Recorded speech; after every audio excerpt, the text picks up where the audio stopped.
Welcome to the CFB Dynasty podcast with hosts Matt Knowles and Brian McElfresh.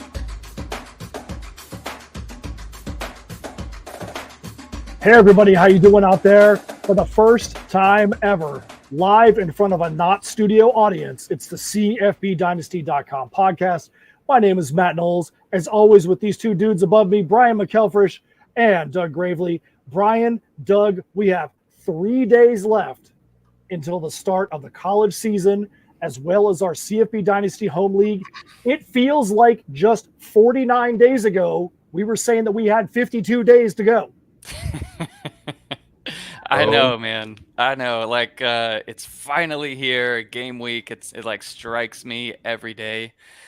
And then amplified by the Gators documentary that was released yesterday. I've watched all 4 episodes. My hype is at an all-time high. We've got the CFB Dynasty Open Draft starting in 1 minute. And then our home league draft this Saturday with a big brisket, burn-ins, smoke out, and you'll be late. Yours will be cold, but there's a microwave. Oh no! Not so fast. I think there was a message from a Matt. Not so fast, my friend. Cameron Soccer League heard that her game was going to make me late to the draft, and they rescheduled it. I guarantee that is the reason why they rescheduled. No other reason. To be as famous and popular as you, I don't know what I would do with myself. Well, there's so many stories I could tell you guys from stuff that happened this week that was pretty freaking wild. But first thing we're going to do, you ever have a situation where you have everything planned out, you know exactly what's going to happen, and then something derails you? So as you see in my name, my company, In Symmetry Creations, has got a Kickstarter that's going to be launching this coming Monday. We had a ton of stuff planned. We were ready to go. And this past Wednesday, lightning strikes my house. Boom. Blows out my entire wired network. And the logistics of how this took place, how this happened, it blew the front plate off of my computer. It literally detached the front plate on my computer. I don't understand how this happened. I don't understand how stuff didn't blow up otherwise, but it did. I wouldn't have believed it if I didn't see it. So we had to pivot and adjust, figure out how to get things done, lost some days of production, but that's what you got to do. So today, how does that relate to this show? We got the CFB Dynasty Open Draft happening in the background. I don't know about you guys, never drafted in a 24-team league before. So I can guarantee you that there's going to be some snakes. And we all know those snakes that happen in our drafts, like maybe somebody that could be named like Mike Dillingham that always ends up taking the guy that you want. When you got 18, 20 different people drafting ahead of you, there's no preparation you can do for I think I've got the 17th pick. There's no prep you can do for the 17th pick. Doug, how did you prepare for the CFB Dynasty Open Draft? And I think you've got the 12th pick? Let's see. I think I'm 12th and BMAX 11th, which could be super fun because I feel like every year, you mentioned Dillingham, I think Brian and I prepare so similarly that every year, either he or I take somebody that is literally getting ready to get drafted by the other one. So my preparation this year is to sneak in whatever pick I can that Brian doesn't steal from me. Yeah. As we get through our predictions today and going through all the different things college football related and college fantasy related, we'll throw that up on the screen if the picks come in quick. Yeah, there Joe are 2 picks in, by the way. Is in. Caleb Williams, then Judkins goes number 2 overall. And I don't like where it's me, then Doug, then Josiah, because on the way back, they're going to snipe me at some point for sure. A real quick shout out to Josiah. His father passed away this week, so I just want to give him a shout out. That's a CyberCon CFB in the CFB Open Dynasty. So our thoughts are with you there, man. We know that that's a trying situation you got going on over there. Yes, sir. Yep, for sure. All right, so as BMAX said, today we're also going to be going through the predictions for actual college football, not just fantasy football. We're going to be talking about those as the CFB Open Draft runs through. But BMAC, let's talk a little bit about that Gator documentary. No spoilers.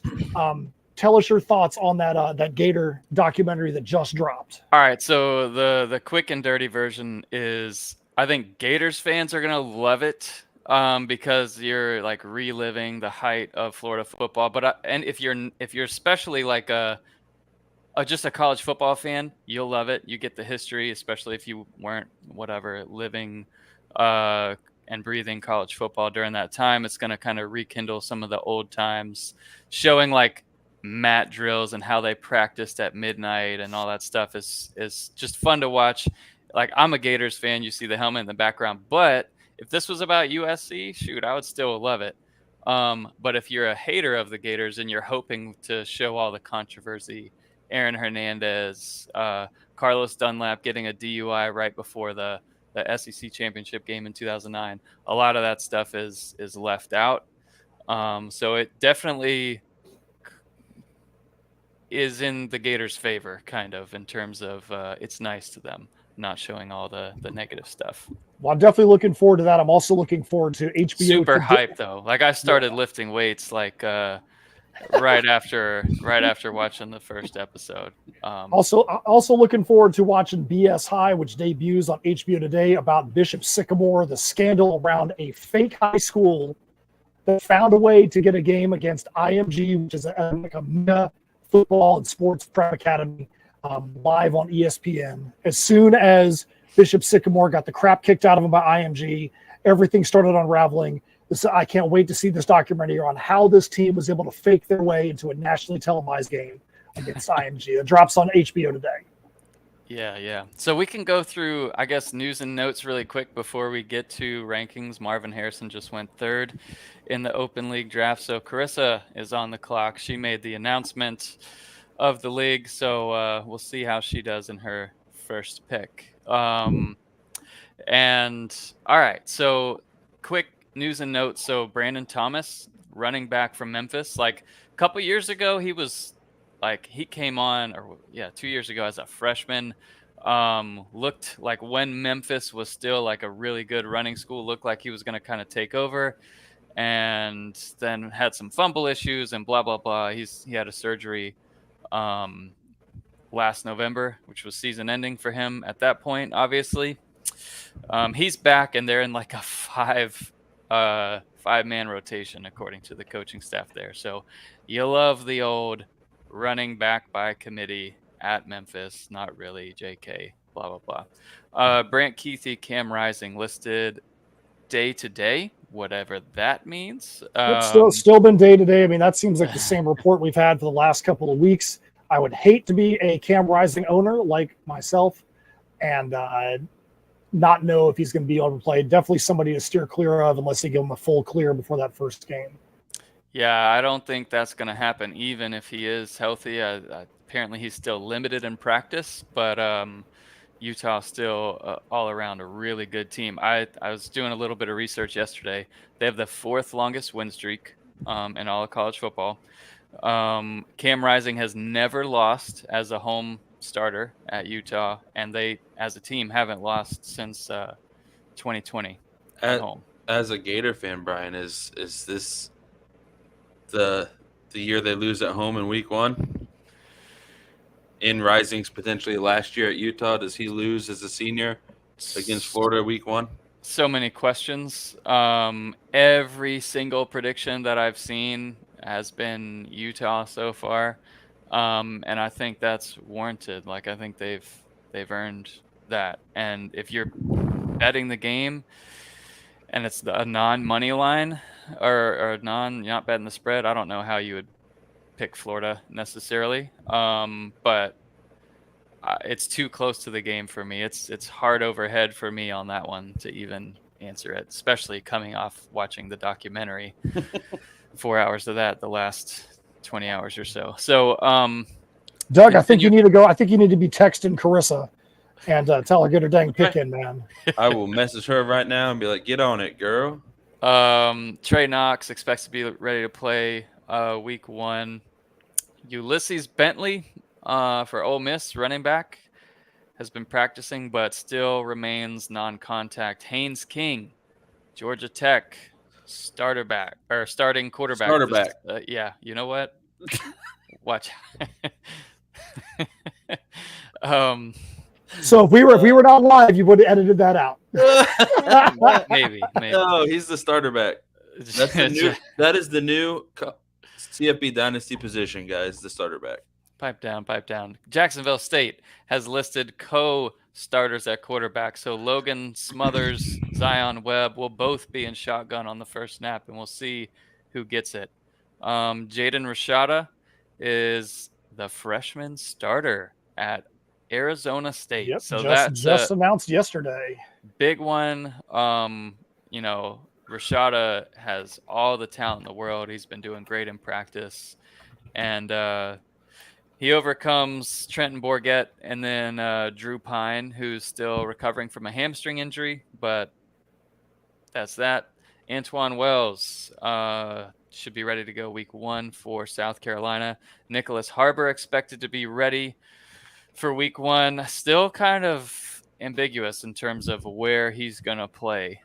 So that's going to be super fun to watch on that end. Every Morrow for Colorado State cleared to play. And at FIU, Grayson James, QB1 for week 0. DJU named the starter at Oregon State. One that will definitely affect CFF, Cameron Davis, running back out at Washington. He's going to miss the season due to an injury. So that stinks. And then Old Dominion has named Grant Wilson as the starter, or expected to be at least. And then running back news for LSU to kind of wrap this up. Back at practice is Armani Goodwin, Josh Williams, and Logan Diggs. So that one, we expect Logan Diggs to take running back 1 carries, but that more than likely will be a running back by committee paired with a great dual threat quarterback. So I don't expect any of those guys to kind of finish in the top 50, even though LSU can have a really good ground attack. Not going to be one particular player kind of taking off there, more than likely. That's it for news. All right, good stuff. And guys, if my connection looks like it's rough, that goes back to the lightning strike the other day. I've had to reconfig and pivot and adjust them here. So if you see me get a little pixely, that's fine. Not going 8-bit, not going retro, just some connection issues in here.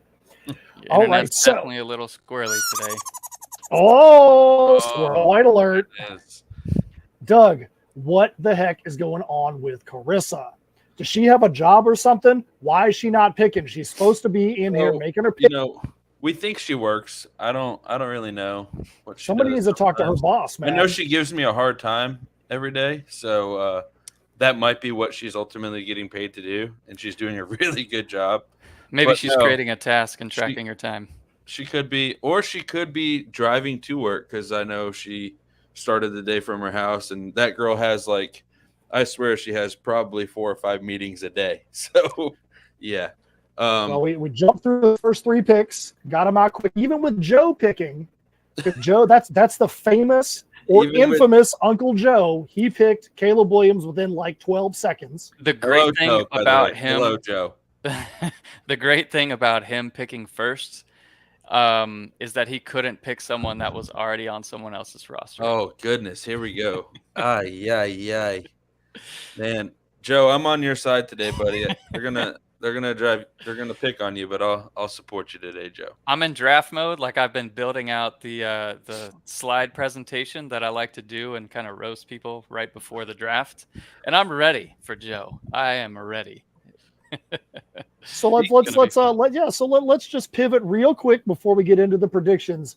Doug, are you ready for the CFB home league draft this Saturday? I am always ready. I think I am overly ready. BMAC can, kind of test this, that I have been preparing a draft board for months for this home league. And my draft this year is going to be a little bit different. I only need 1 receiver, 1 running back, things like that. So, we've got over 140 plus players that need to be drafted in our league, and I could probably draft for everybody with how prepared I feel like I am. So yeah, I'm I need 6 receivers. So I'm as prepared as I can be. I don't have a first round pick, but I've got a few in the third. So yeah, I need five wide receivers. I've had people trying to trade me other quarterbacks, but I couldn't pull the trigger. They wanted to trade me senior quarterbacks, and I'm like, dude, I've already got 3 final year eligibility quarterbacks, and I had to get rid of one. I'm like, I can't deal with it. With the quarterbacks I have, another senior quarterback was never going to have a chance to play. So yeah, I had that. Would have been a wasted trade. Offering me, seniors or whatever, juniors that I thought were probably going to go pro this year, and I'm looking at my team now, and next year is going to be the year that I need a lot of picks. So trading for more seniors just would crush me next year. Yeah, it's super important to have balance on the roster. And I was trying to make a run for the championship last year, and had a senior heavy at wide receiver, so got to replace almost all of them. It's just Xavier Worthy right now, which is a fine one to start with. But all right, so we will jump over while we still wait for Carissa. We still wait for pick number 4 to be made in the CFB Dynasty Open Draft. We hope that this draft is going to get done before the games start in 10 days, because that's when the fantasy football season starts. But it all banks on Carissa. Guys, if this draft lasts 10 days, I am liable to, I don't know, just run away, and you ain't never gonna see me again. We'll be making picks for this draft during the home league draft on Saturday night. All right, so BMAC, in his infinite wisdom, decided this prediction show we want to get deep into everyone's predictions on the conference champions, the playoffs, Heisman. And then he wanted to get some, him and Doug went through their sleepers, their All-America first teams, fade teams, so on and so forth. And whether they like it or not, they are both going to give their brisket lock pick, preseason brisket lock. I heard a noise. Oh, Carissa, after just 13 minutes on the clock, Carissa makes her pick. Up next is Speed the Good Dancer. Josh Speed Reed is on the clock. A original resident of Florida, then a transplant to Wichita and a Wichita State Shocker fan, now back to the state of Florida. Now, real quick, guys, before we get into the predictions, these first 4 picks, is that where you saw this going? Yeah, easily. Yeah. Those first 4 picks are absolutely, 4 of the top on the board. I mean, you could have had maybe a different quarterback go up there. You could have had maybe a different running back go up there, but I think that's as solid as you can go. When you're talking about not getting to pick, especially these guys at the top, Joe doesn't get a pick again for another 46 picks. You have to take the best guy on the board. So, just so everybody knows, Krista says, OMG, I was coming into work. Everyone was faster than I thought they'd be. I'm stress sweating. Why is this so stressful? Welcome to fantasy football, Carissa. Yeah. Well, it's going to be super fun next year where we have 4 of these open leagues that kind of feed in to this Masters League. Really stoked to kind of launch that, make that a feature of the show as we get into next year. And the Open is going to be a feature of our weekly show. That's one of the things I'll be working on today, is just our schedule for all the things that have to get done going into the week. I don't yet have like a teaser preview that we're going to show off to the Discord for all the DFS tools that we're going to launch. But we've got some great tools, visually appealing, but also great to help you maximize your DFS lineups. So subscribers will get the first crack at it. Next year, we're kind of going to split things and do it a little bit differently, but really excited to get y'all's feedback, and hopefully it helps us set some fun lineups and get stuff in the Discord going on DFS and other gambling topics in college football. But specifically, these tools are designed to help you identify players in DFS that have a propensity to go off, help you pick the right position against the right defense. And with that and the news channel in the Discord, I think we're going to be ready to roll. But I'm good for predictions if you are. So BMAC, I do have a question for you about about next year, the plan. So talk about the Masters League. If you make the Masters League, are you going to be playing in the Masters and in one of those other 4? I don't think so. No, I think they're going to be separate. Like you've got to earn your way into the Masters League, and then you can drop down into an open league. And I think there will very likely be, because I think there's been a lot of interest from this. Like this 24 team league filled up in less than 24 hours. So I think it'll be, or maybe it was 30 hours. I don't remember. Either way, it was pretty quick. It's pretty quick. Yeah. So there could be a third level in there, and we're going to try and do a good job to kind of blow this up and showcase it all for the, for all the people that don't know that college fantasy football is a thing. This is one of those ways that we're just trying to help people have more fun on Saturday, because we all love Saturday. And one of the things that we'll definitely do is a show like this. Not sure if you'll be able to make it or not, Matt, but at least Doug and I will do a DFS show, setting lineups, going through the tool, identifying players together and all that stuff. And hopefully together we can identify some gems, win some money. Always a good thing. Always a good thing. So it looks like old Speed, the good dancer, has taken the Carissa path at drafting, and he's taken his full allotment.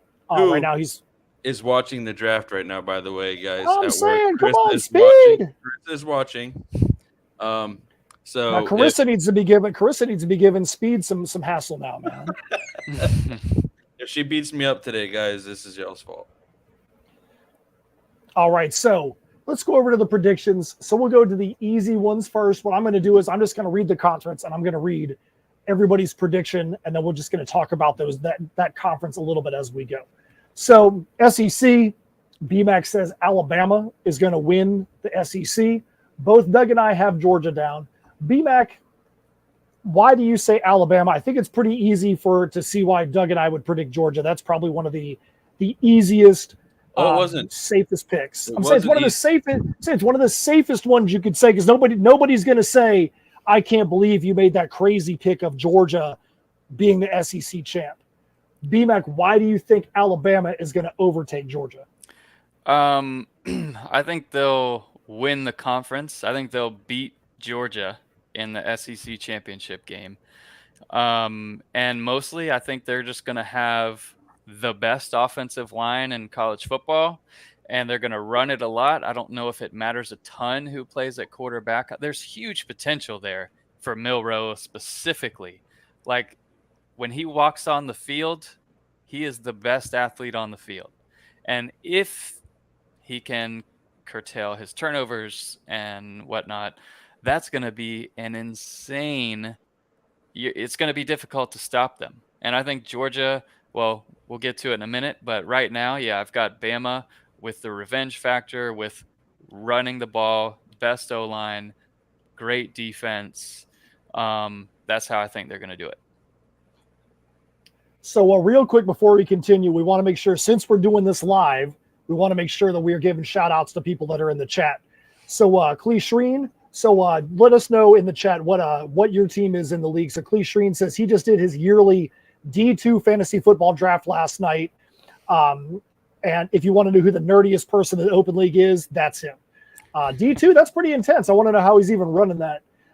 He says he runs the only Division II college fantasy league, and Austin Reed is a D2 fantasy Hall of Famer. That's awesome. Ryan Ralph says, joined a bit late, but thanks for hosting the open draft. Got that 102 pick in nice and quick for y'all. So that means he's all I do is win. Good stuff, man. Glad to have you in the league. So Doug already read the stuff from Carissa. Oh my, OMG, I hate y'all. I'm talking. Okay, so Clee Shreen said he's picking at number 16. So it looks like he is going to be the one that's going to be snaking on me, because I'm at 18. So Clee Shreen is drafting at 16 in the draft, and then Carissa is dropping some hate at Speed. Speed, where you at? So I really appreciate all you guys being out there in the chat. Hope you enjoy this live format today, man. Where is Speed at? Do you want to go over the preferred naming convention on? Yeah. So if you are in the open league, you can have your team name, make up a team name, then put an @ and put your social media name Discord, on there. right? Your Discord name. Yeah. That way, we know what your teams are, because with 24 teams in here, there's some people that are local, some people that have come from other leagues, and some people that are just fans and supporters out there. So if you look at BMAC, Doug, and myself, we have a team name, and then we have an for our Discord name, so we can know who's there. Also, I'll update. I'll create a channel separate for the league once y'all are done doing that. That way, we can all just trash talk in there too. Also, if you go to the Fantrax League in the chat, if you're on the desktop, we put a little thing in there to just to give us some background on who you are, your name, your experience, favorite teams, things like that, just so that way we've got more fodder, especially with the people from across the country, to kind of bring everybody in and understand more about how we can trash talk you with some pinpoint accuracy. So back here, so we're doing conference champions, right? And I picked Alabama to win the SEC, Doug and Matt with Georgia. So you guys ready to kind of run through the rest of the conferences? Yeah, so we got the ACC. Brian and myself picked Clemson. Doug picked Florida State. I'm going to start here real quick. I picked Clemson not because I really believe in Clemson. I feel like the ACC is pretty open this year, but I always feel like the team that's got a ton of hype never delivers in the ACC. Florida State has got the hype this year. Last year was NC State. There's been other times where it could be North Carolina, and it just always feels like that team just under-delivers. So I feel like Florida State, while they're going to be good, I have a tough time believing that they are at the top. Doug, however, says, bump you with that nonsense. I believe in Florida State. Doug, why are you a believer in Florida State? This one was probably the toughest one for me, honestly, in the sense of I feel like a lot of times when Florida State plays well, there's a game in there or two that really scare you. You know what I mean? Like there's a game that, I'm not a Florida State fan, but there's a game where you're like, this could be the game that they blow it right here. And I feel like Florida State has had those, losing to like Jacksonville State in recent years, things like that. But man, Brian, Brian and I, we've talked about this in the past. Like Florida State returns so much. And I think their defensive line, especially their defensive line, is potentially super scary with Verse. Just Verse alone requires sometimes 2 or 3 guys to stop him from getting to the quarterback. I'll give you Verse alone. But Clemson has the #1 collective D-line returning in the country.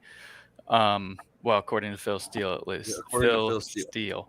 I think they're going to get better quarterback play. Their O-line is 13th, talking about Clemson in the country. And it's going to be, Pate kind of set this up yesterday. It's a 3-point spread in favor of the home team. So on a neutral field, these teams would be even. And it's like recruiting team versus portal team. And let's see who wins. That's going to be a big talking point for that game. Right. But yeah, I've got Clemson there. All right, so the Big Ten, you guys both have Michigan. I picked Ohio State, not because I'm the biggest believer in Ohio State. I just wanted to go throw a little bit of a difference up there. But I will say this: Ohio State has got a ton of offensive weapons. Michigan does as well. I just think it's going to be a crapshoot. Those two teams, I think, are going to be so neck and neck. BMAC, why do you feel Michigan is going to be the cream of the crop in the Big Ten? Well, they have known commodities at running back and quarterback. They have the #2 ranked O-line as a unit and the #6 D-line as a unit at Michigan. And I think for Ohio State to beat Michigan, they've got to run the ball and beat them at their game with, new quarterbacks. They do have the best receiving core in the country, but that's going to be a physical line of scrimmage game. And that's Ohio State trying to catch up and beat Michigan at what they do best. So I'm going to favor Michigan, and I really think McCarthy is going to be in such a good spot because of everything that's around him and the talent that he possesses to have a great breakout season for Michigan as they try and get past their hurdle of just making the playoff. All right, B-Max, so before we get to this run here, there's a few conferences where we have the same teams. Oh, Speed Reed finally decided to make a pick. And Austin Reed. His cousin. Yep, Austin Reed from Western Kentucky. That's right. He's like, I need to pick my everybody with the last name Reed should be who gets on his team. All right, so Austin Reed from Western Kentucky goes to Speed the Good Dancer, Scared Money on the clock. All right, Big 12 across the board. We all say Texas. Do you think there's anybody in the Big 12 that could challenge Texas? Yeah, Oklahoma can, but they're going to have a massive turnaround. They'll get better quarterback play out of Gabriel if he stays healthy, and then they've got a 5-star true freshman that'll definitely get some playing time throughout the year at quarterback. So I think all things being equal, health, all that stuff, I think Texas can still lose to Alabama week 2 and potentially win out. I think that's probably the most likely scenario is they win out. That game is a toss-up in favor of Alabama being the home team. But I like Texas a lot this year with all the weapons that they have around Ewers. It all comes down to me, like, is the O-line legit? If the O-line is legit and Ewers has time and the running backs are able to get holes, like, they are so talented offensively and the defense continues to get better. Recruiting has been a big thing for them. Like, they're recruiting on a different level than they have in the last decade. All right, so the only conference where all three of us picked a different team is the Pac-12. BMAC's got USC. And the team that I debated heavily, nobody picked them. BMAC has got USC. Doug has got Washington. I've got Utah. BMAC had a sleeper fourth team in there. Who's that? Oregon. I was torn on Oregon. They're really, really good. Their freshman class that came in is good. They got some good portal guys to fill some holes, but man, they can be really good.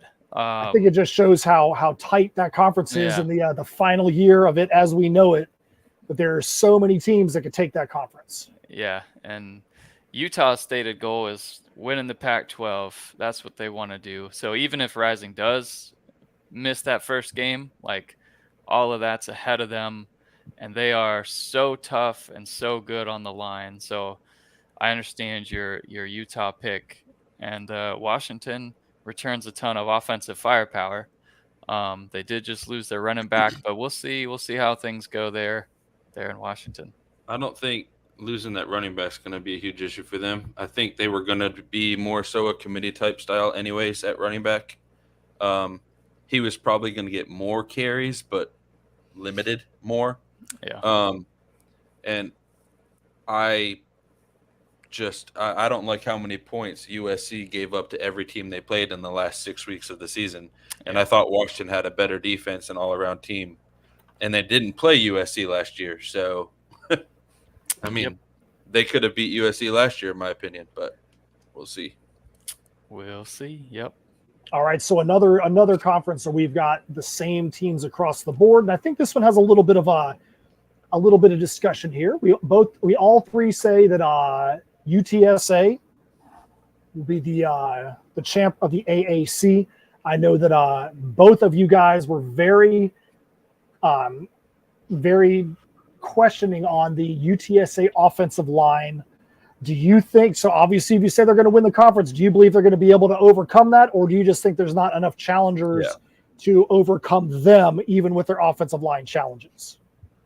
I think they can overcome it, and I don't think there's a lot of teams that are going to challenge them. I think, in my opinion, the closest team to them is probably SMU, but they have a lot of unknowns. They got a lot of holes to fix, and I think SMU is probably the closest, and in my opinion, followed by maybe Temple, who I think is up and coming a little bit. Temple, huh? All right, so go down to the Mountain West. Again, another conference where we've got the same team across the board. Smurf Turf, Boise State Broncos. Do you think there's anybody that's going to challenge Boise State out there in the Mountain West? They were kind of one of the easier ones to pick for me. I just think overall talent plus Taylor Green kind of breaking out. I like Boise State a lot. Yeah.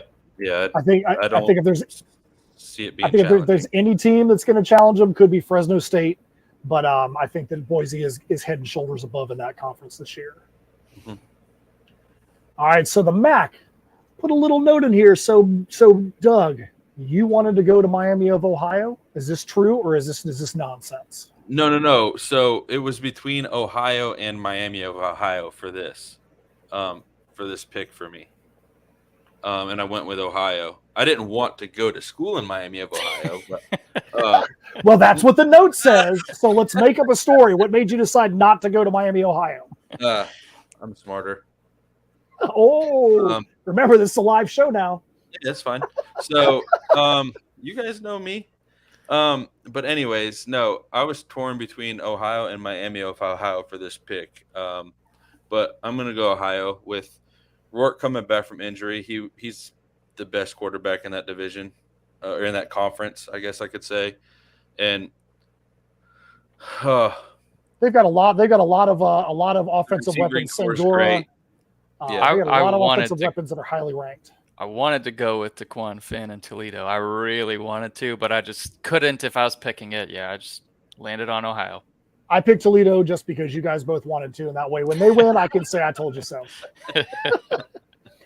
All right, so Sun Belt, BMAC has got Marshall. Doug and I both have Coastal Carolina, and as the resident Coastal Carolina fan in the group, it's a tough pick for me. My love of Grayson McCall won out over my dislike of Tim Beck. Tim Beck was the offensive coordinator at NC State last year, went and became the head coach at Coastal Carolina. Really not a fan of what he did last year. Hopefully last year was a anomaly for him because his play calling was predictable. It did not work to the weapons that he had there. Hopefully with him being the head coach with a different offensive coordinator there, it's going to work well for Grayson McCall. But I think it's tough for anybody to overcome what Coastal Carolina has. BMAC, why did you pick Marshall instead?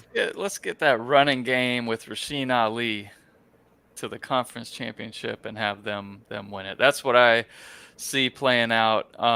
You're not a Tim Beck fan, so let's go with Marshall.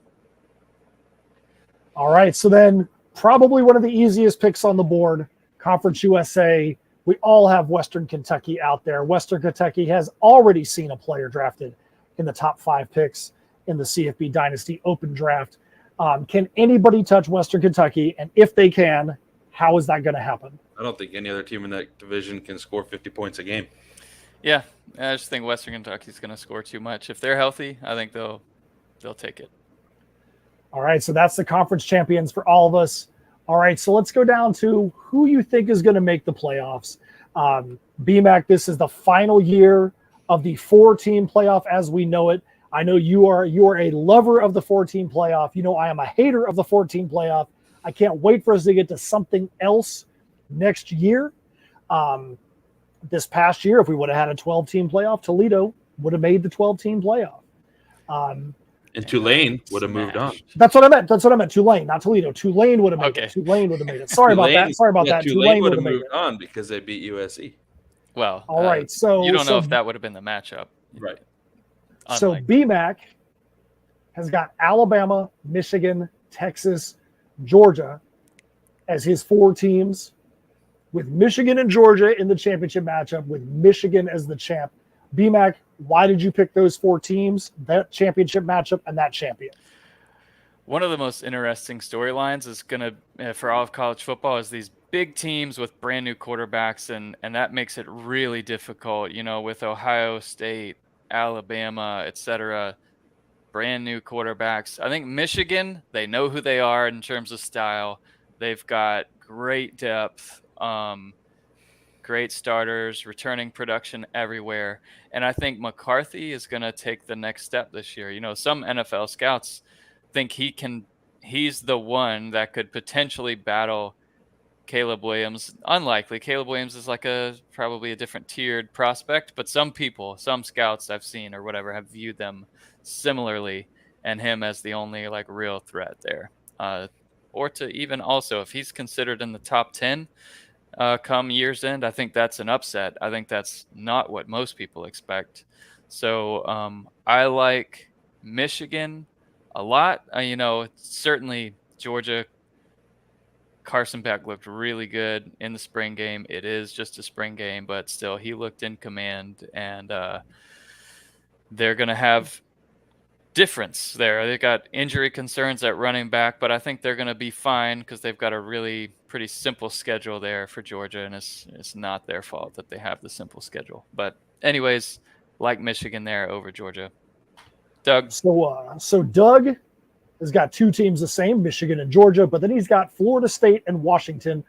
We talked about Florida State and their ability to, are they going to be able to meet the expectations that are out there? Why did you pick Washington as the rep from the Pac-12? I like Washington's potential a lot, and the same reason that I like Florida State is their team is still there. They didn't lose much, and what I think they gained makes them better. Specifically for Washington on defense, the coach used the transfer portal a lot in Washington for their defense. So Joe's gonna kill you for those. Joe can kill me, but listen, Joe. The one thing I will say is look at track records, buddy. Get some water. So no, I think, but I do like Michigan over Georgia. The only reason I'm picking Georgia over like an Alabama is just because I think Georgia's got the better team, but Georgia's schedule is easier. And I don't see two SEC teams making it to the playoff this year. I just don't see it happening. It's hard for me to get behind, and Brian's mentioned it, teams that don't have trustworthy quarterbacks, and I don't think whoever Alabama puts at quarterback, I don't think is trustworthy. So. Well, I've got Georgia, Washington, Texas, and then my sleeper team, I've got Notre Dame in there, and that's only because of the Sam Hartman effect. Sam Hartman is such a great quarterback. If he's able to play the entire year, I think you might be able to see Notre Dame sneak in undefeated just because of Sam Hartman, and that's only being picked because of Sam Hartman being in that Notre Dame offense. Still uncomfortable. Nobody's picking Oregon here. Man, I think they're going to be good. All right, so at the Heisman, there's a little bit of a scandal here, and I'll tell you why when we get there. So BMAC picks J.J. McCarthy. Doug had a pick down there that I said, I'm going to go with Bo Nix. I put a note, and I said, I almost went with Michael Penix Jr. here, and as soon as I put that note in there, Doug changed his pick to Michael Penix. So, Doug, I want you to tell me how I peer pressured you into picking Penix over the person you originally had there. It's that shirt. That bright shirt. You just got such a bright personality today. And I was like, you know what? I think Matt's feeling it. And I'm going to go Penix too here. So, no, I think I just, after thinking about it some more, I really think that Penix is, has a lot of potential, especially with that offense. I wanted to go, for real, guys, wanted to go position other than quarterback here. But it just, with Ohio State's change at quarterback, I wasn't going to go Harrison. And then to me, there's no running back unless you're a Judkins that maybe puts up over 2,000 yards. There wasn't a running back that I could put there. I think this year, more than any year in recent memory, there are so many quarterbacks. I mean, you could have the top 6 vote getters all be quarterbacks this year. There's so many good quarterbacks that could potentially get votes for the Heisman. And nobody went Caleb Williams, who won the Heisman last year, but it was just, it's only happened once where you had back-to-back. You've had so many obvious years. I feel like we just at least need to mention Caleb Williams on the Heisman segment. But just got done watching the documentary. So Tebow, the year he won it in 2007, could have easily won it in 2008 or 2009, but didn't. Nobody, only one has won it twice. So I wanted to go with someone different.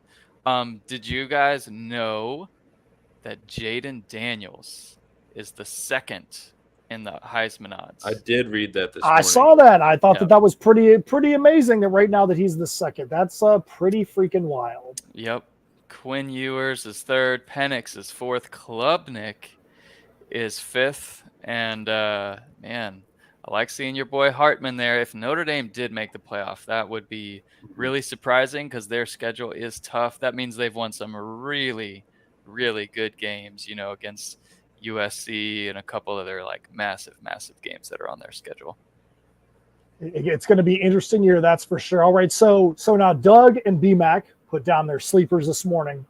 So BMAC, you're going to get called out, and I want you guys on the podcast to not let up on BMAC here. So BMAC predicts J.J. McCarthy as a Heisman Trophy winner.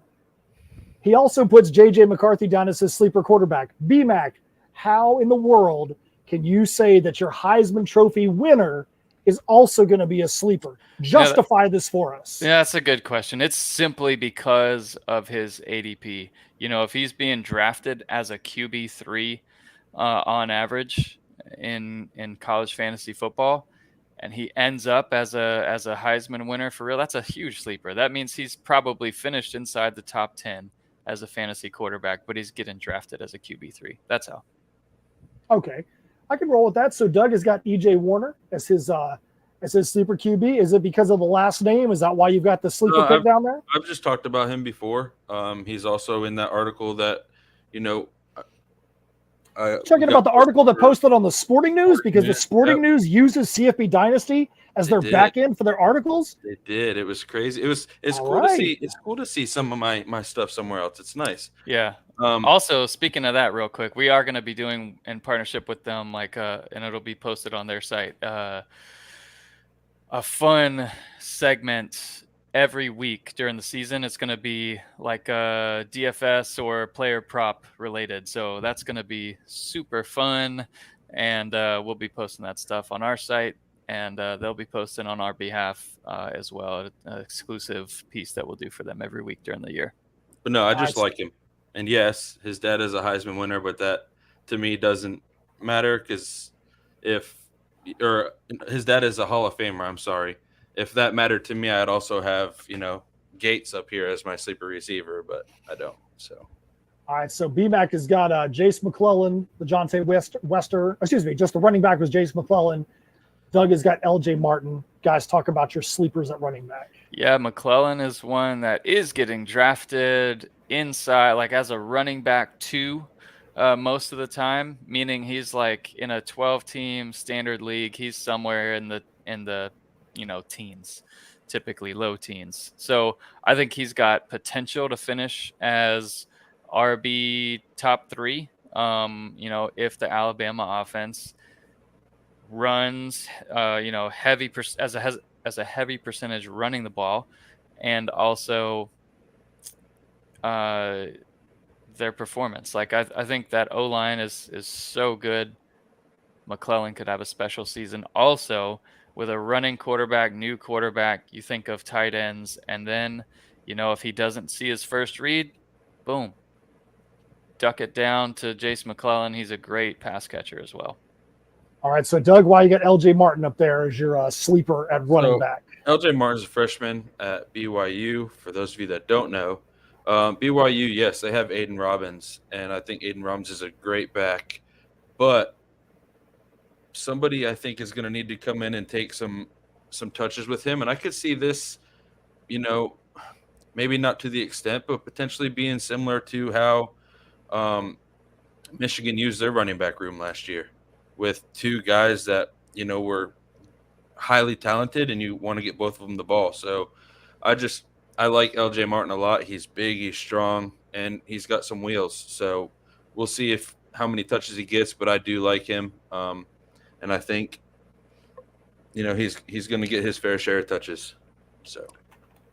So far in the draft, average time per pick is 5 minutes, 25 seconds. We are 26 minutes almost into this 7th pick in the draft in the open. So it started off with Caleb Williams to Uncle Joe, Judkins number 2, Marvin Harrison 3, Rocket Sanders 4 to Carissa, Austin Reed 5th, and then Braylon Allen, running back from Wisconsin, to number 6. All right, so we're stuck right now just because of the first round. I'm sure we're going to tighten this clock up. as we get into some of the later rounds. But Yeah. right now, Brandwood 1983 is on the clock. He's been hanging out for 15 minutes. He's probably still asleep wherever he's at. He might be in Europe. Who knows? I mean, I guess he wouldn't be asleep because that'd be like almost dinner time. But Brandwood 1983, then Rebel Nut, then Price Jarrett, and then Saucy Dossie. Then BMAC Doug and Josiah get a draft. So will we get to them in this show? Doubtful, but you'll know about it next week. Mm-hmm.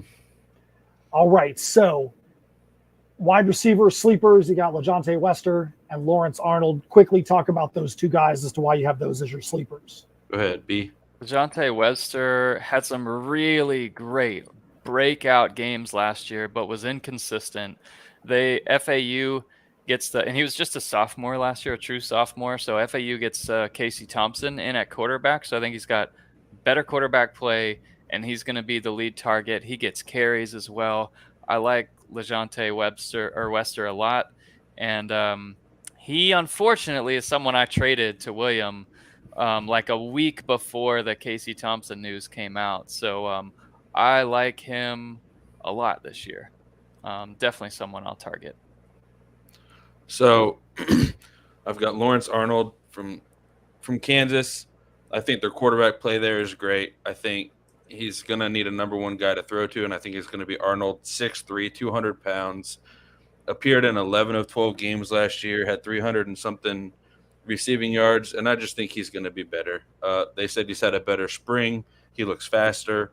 So, we'll see if the scouts are right, but he's somebody that, again, was on my sleeper list for the Sporting News article. So, real quick, and we've talked about this on some other shows before. In our CFB Dynasty Open Draft, we've got Ryan Rivera from Louisiana Tech that Fantrax has got ranked super high. He's listed as a running back / tight end Louisiana Tech. On their official roster, he's listed as a tight end. So we want to make sure that if somebody goes in and picks him, that he is forced into that tight end spot. I'm sure we're going to do the same thing we do in our other leagues. Player gets drafted, they get one position. You don't get to have a multi-position player. If he's drafted as a running back, you get to play him as a running back. But he's right there near the top of the list. We're going to have to make sure we go and fix that because he's kind of jumped up to the top of the list inexplicably. And he's got that dual position, but he's only going to be able to be played at tight end or flex. Yeah, something to keep in mind on Fantrax, guys. If you're using our CFB Dynasty rankings like we hope you are and utilizing that, I know some of you guys have posted in the Discord that you used them and your teams look great. Hopefully I can have some time to look and really look into your team some more. But keep in mind, Fantrax has some really weird rankings going on too. So just use the rankings that you trust and don't be so keen on Fantrax.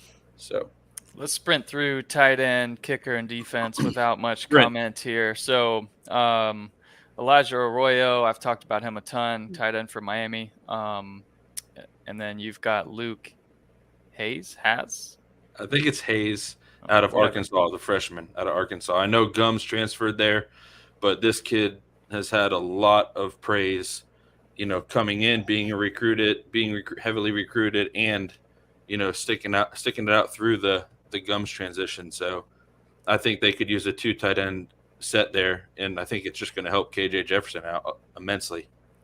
Yeah, Robert Dunn at kicker for me. Doug has Joshua Carty at kicker. Defense, I've got Utah and Auburn for Doug in terms of defense, and I like that. We're going to see with Auburn. They have a super high percentage of transfers, a lot of turnover there.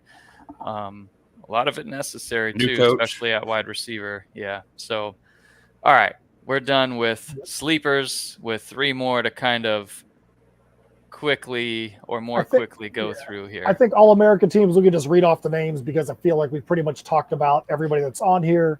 So BMAC, just read through your list for first team All-Americans. Now, are we talking fantasy or are we talking actual college football? Actual college football. So it's definitely going to lean away from it's going to be different than the all CFF first team. So I've got McCarthy, Corum and McClellan, Marvin Harrison, Troy Franklin, Xavier Worthy at receiver, Brock Bowers, Will Reichert at Alabama for kicker, and Michigan's defense.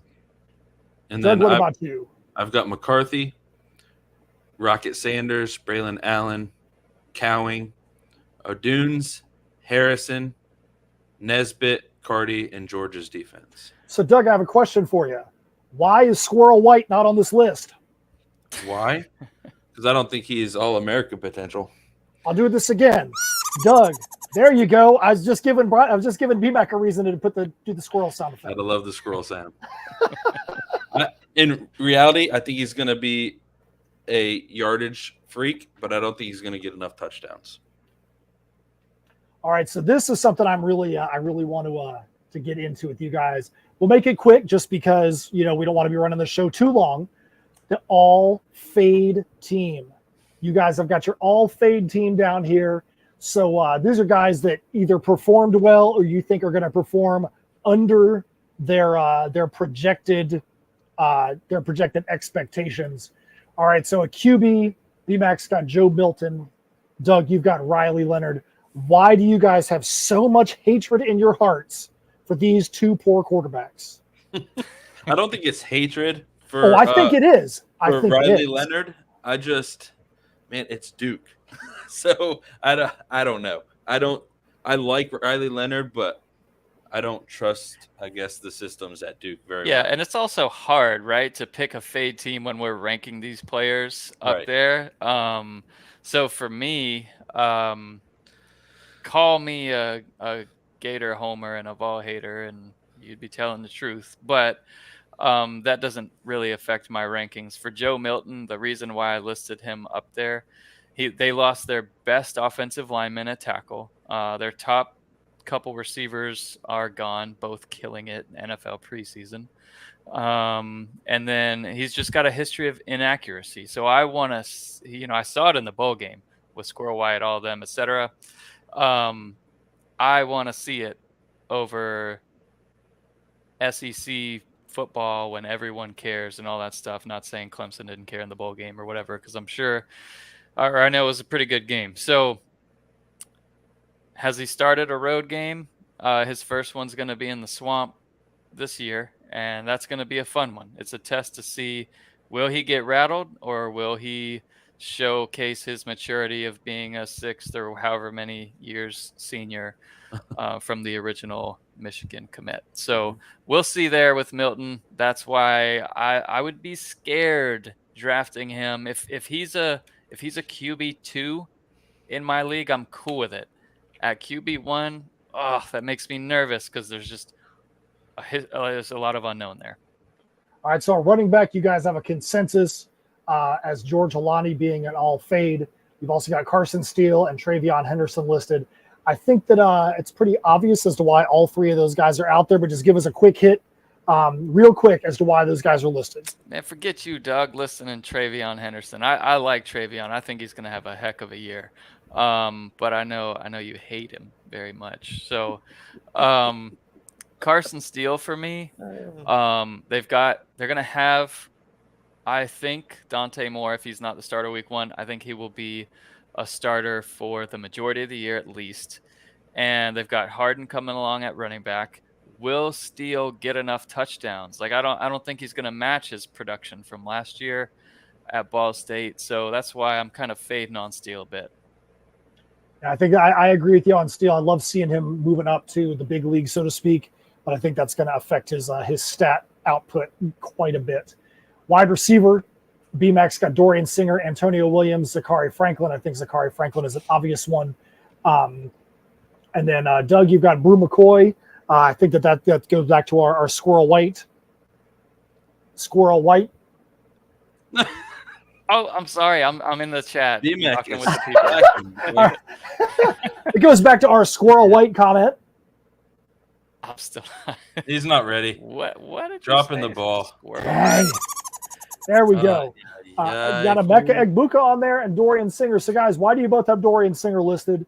And let's quickly just make comments about the other guys. So quickly for me on Singer, I think USC at receiver is too unknown. I don't know what the devil they're going to do. And then for my other two, Brew McCoy and Egbuka, I just think the quarterback play is unknown for me. I think Harrison is still going to get his because you have to get him the ball.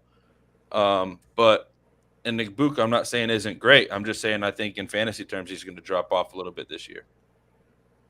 All right, and then we got your tight ends. You got Conyers, Prescore, and your kickers.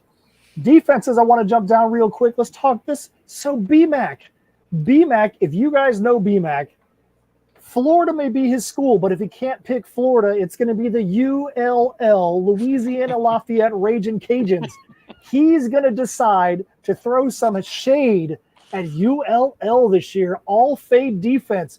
BMAC, why are you hating on the Ragin' Cajuns? Oh, not necessarily shade. They're sliding a little bit after Napier left, but so my love for the Cajuns just goes back to the NCAA football video game. For whatever reason, I randomly picked the Cajuns when I left Florida in dynasty mode, and just kind of kept rolling with them year after year for whatever reason. I don't really know why. They're just the small school that I picked. Going back as a complete side note on the Raging Cajuns there, I spent the last 2 weekends in Louisiana at comic conventions. And anybody that knows me knows I am the wimpiest person when it comes to spicy food. I don't think that Louisiana knows how to make anything that is not the spiciest food in the history of mankind. I feel like even getting a glass of water, they're like, here's your water, and it was spicy. So yeah, I'm still feeling the effects of 2 weekends in Louisiana right now. So yeah, them Raging Cajuns, I guarantee you, man, yeah, their food is definitely raging. I can tell you that. Doug, why are you hating on the Utah defense? You think they're going to be sliding, huh? I think they're going to slide. I think their best corner in Phillips going to the draft is going to hurt. And even though there wasn't much talk about him, I think Diabate was the leader of that defense. And he's showing what he brought to Utah in Cleveland's, spring, or, basically their spring, but their preseason. Yeah. He's showing what he can do. And I think he was the leader of that defense. And I can see Utah finding that hard to replace. It's hard to replace a leader, and I think they're losing their two main guys is going to hurt. Yeah, they're so talented. They're so experienced, and I can't wait for the first game. I can't even talk about that game without just getting so excited. Anyone mentions Utah or Florida, and I'm just beyond excited. And this week we got games. How great is that? We'll be watching Notre Dame. All right, so I'm going to let you guys really quick talk about your kickers there, and there's a reason why I'm letting you talk about them. So, BMAC, Doug, why do you have those kickers down on your all-fade team? For me, Randy Bond, I just don't trust Texas A&M, period, plain and simple. Like, Jimbo can't give a straight response on who's going to call the plays. A lot of controversy, just don't trust him. And for me, I don't see Alabama's offense scoring that many points. Plain and simple. What in the world? All right, so before we go to the all CFF first team, let's just jump back over here into the chat. Let's make sure we shout out all you guys that are in there. Ryan Ralph is in there. And Brett and the Uncle Joe is in there. Yeah, Uncle Joe is in there. Be prepared for some insanity. Josh Reed showed up. Yep. That's right. By the way, hoping that Blake Corum falls to him in another 37 picks, guys. So Brett Pagney, you say that you have Blake Corum, just let him slide for 37 picks. So Brett Pagney says that he is it's 8:30 at those. So Brett, that means you're on the West Coast. Where are you at? Where are you the West Coast soon to be non-existent Pac-12 representative in the CFB Dynasty Open League? So Brett, in the chat, just tell us where you're at. Carissa's still in there. Carissa's trying to make up for the fact that she had that long pick earlier, so now she's in there making it happen in the chat. And Anthony Anderson is in there. He said he's glad that Braylon Allen is gone, and he'd be fine if all Badgers are overdrafted since I hate red and I don't want them on my team. Man, so there's the hate right there. So Anthony Anderson is throwing it for the last couple of months. He is throwing the hate. So the other thing, guys, right now, Brandwood 1983 is on the clock. he is coming up on, or they or she or whatever, they're coming up on 30 minutes that their pick has been waiting.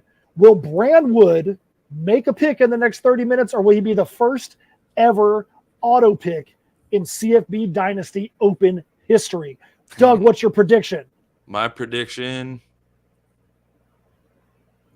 I gotta go auto pick. I'm kind of feeling that type of mood today. Like I'm feeling like let's put some people down a little bit here.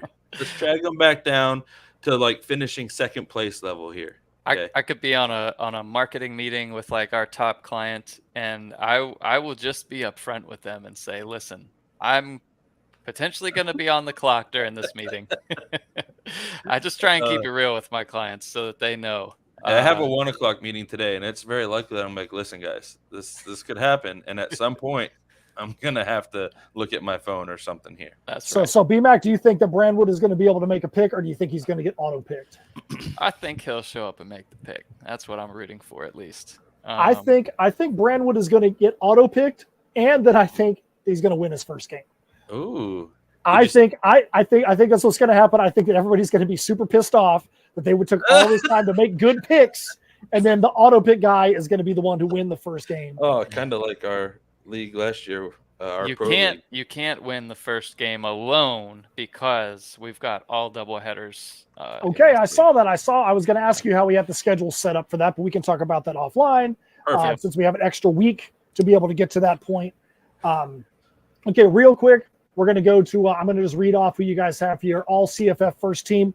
You would think that because you guys have been working on rankings for months and months and months, that these names here should reflect what you're going to see at the top of the CFB Dynasty cheat sheets. They all do. I think they're pretty close. So BMAC's got Caleb Williams, Quinshon Judkins, Raheem Sanders, Marvin Harrison Jr., Malachi Corley, Roma Dunze, Brock Bowers, Will Reichard, and the Michigan defense. I think that's pretty much going to be guys that are at the top of the lists. Doug has got Bo Nix, Rocket Sanders, Quinshon Judkins, Malachi Corley, Roma Dunze, Marvin Harrison Jr., Brock Bowers, Tyler Loop, and Iowa. So you guys have got I think the running backs and wide receivers and the tight ends. You guys have got exactly the same 6 guys there. But yeah, so those guys are all going to be at the top of the rankings. If you are somebody who is on CFBDynasty.com, and that's something we haven't talked about today, you guys have got probably a couple of days before your draft, and you've only got 10 days before the fantasy season starts. If you are not a subscriber to CFBDynasty.com, get up there and do that. That's how you're going to be able to have access to the weekly rankings and the weekly sleepers and hot picks and things like that that you're not going to get from free account. Make sure you go to CFBDynasty.com. Make sure you're up on the Discord channel, logged into CFB Dynasty. Whether you're a part of the Open League or not, make sure you're on CFBDynasty.com or CFB Dynasty on Discord so that way you can be involved in these conversations as well. And last but not least, I'm putting you guys on the spot because you didn't even list it, and that's too bad for you. Preseason brisket lock for Doug and BMAC. I'm going to go with who I think is going to be the easiest brisket lock to make. Brisket lock has to be somebody that's not in the top of the rankings. Can't be going JJ McCarthy with a brisket lock. It's going to be somebody that's not in the top of the rankings right now.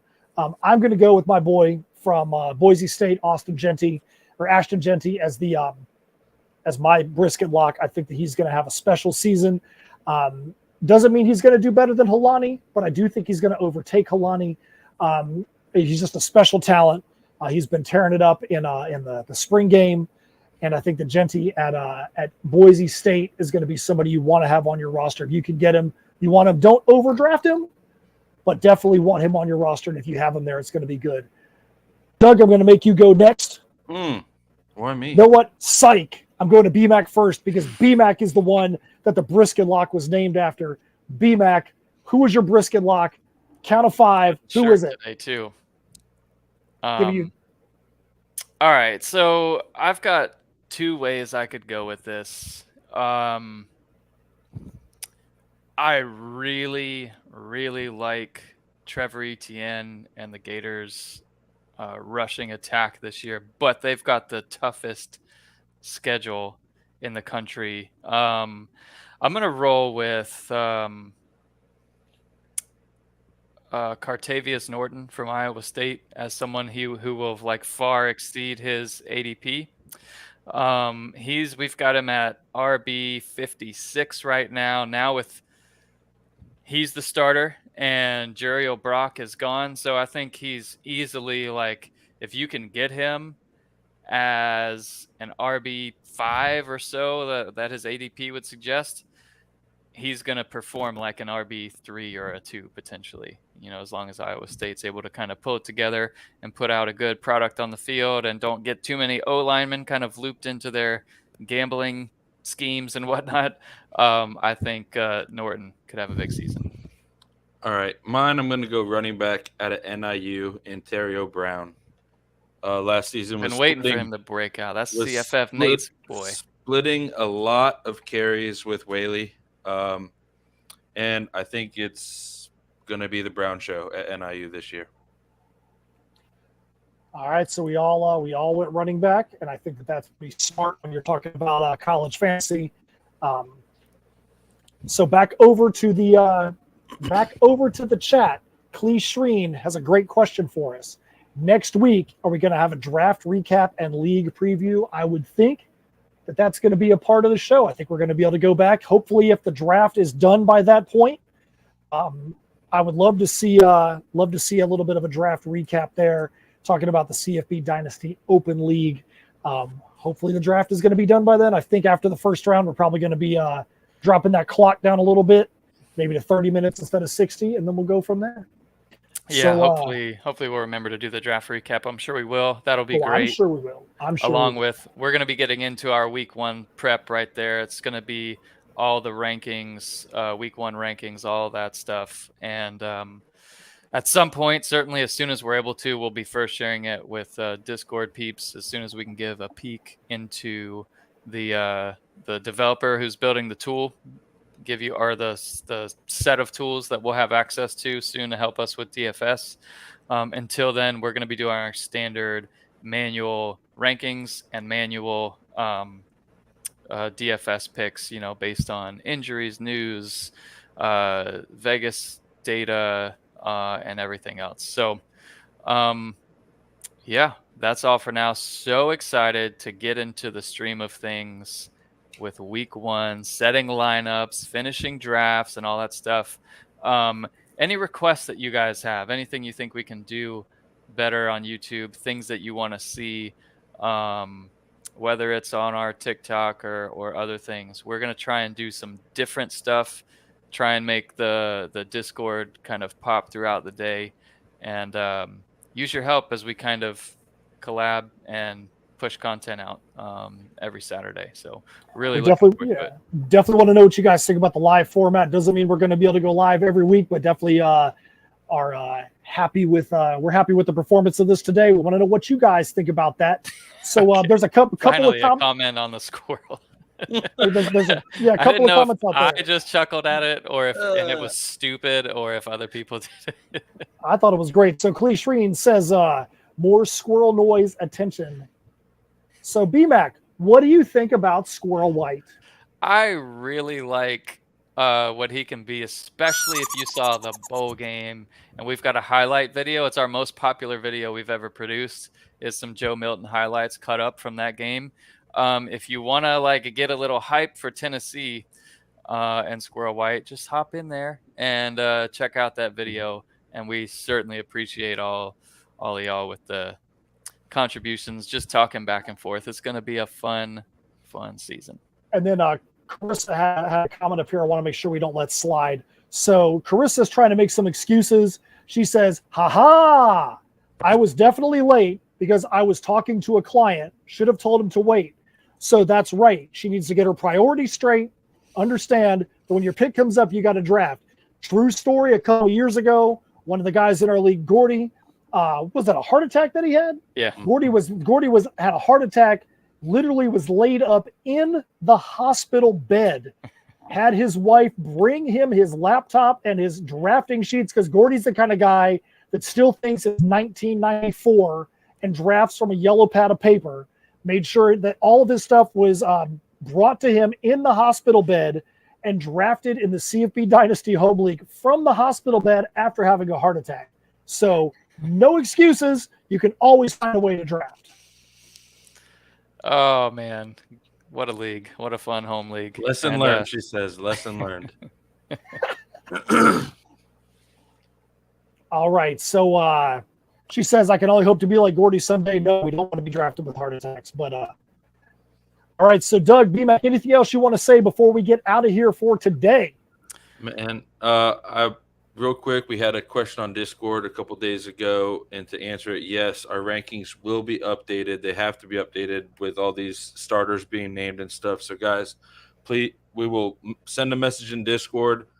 My plan is to get those updated tonight or tomorrow. We will work on that today for sure. to get those rankings updated for you guys. I know drafts are coming up, and it's an exciting time for everybody. So they will be updated. All right, Matt, this is new for us. We haven't done live. So as soon as I play this music, you've got like 15 seconds to close us out. And Matt is totally paused. I think the internet has got the best of him. So thank you guys for listening. We appreciate all the dialogue. Have a great one. See ya. See y'all.